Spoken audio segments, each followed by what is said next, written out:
jahanam.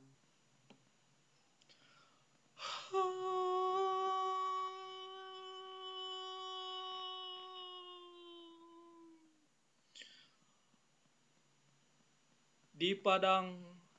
mahsyar pring sakabeh jalma diudag-udag neraka taya pisan nu ngabela anging amal keur di dunya pring sakabeh jalma murunakan Nabi Adam menta tulung jeung syafaat Nabi Adam teh ngadawuh duh karunya teuing boro-boro nyafaatan kaula ge keur susah tusugan ka Nabi Nuh pring sakabeh jalma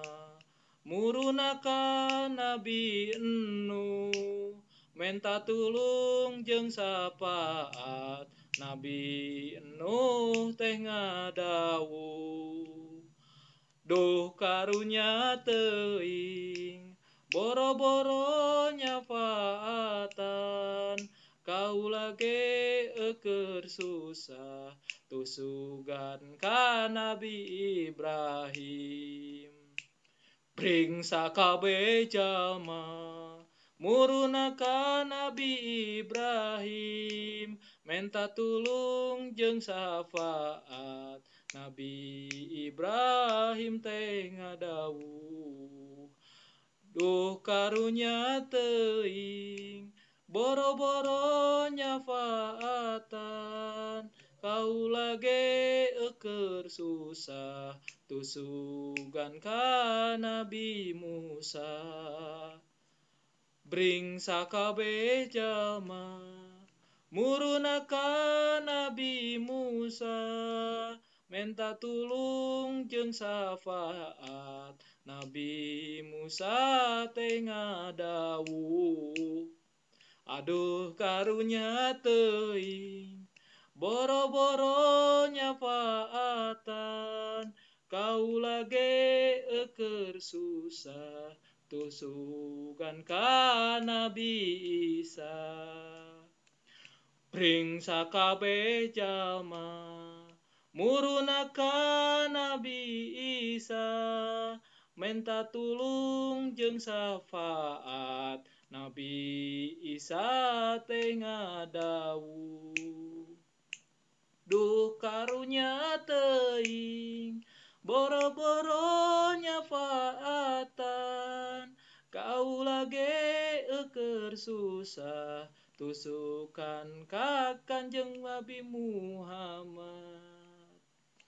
pring sakabeh jalma murunakan Kanjeng Nabi menta tulung jeung syafaat Kanjeng Nabi teras sujud kayang agung nyuhunkeun syafaat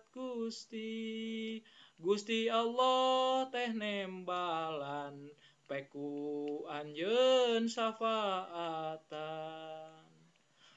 cengkatina sujud Kanjeng Nabi teh ngorejat ngarajang naraka galak narak ampun careurik hancat ka meja hejo Kanjeng Nabi ngahukuman dina waktu genep jaman jalma rengse sadayana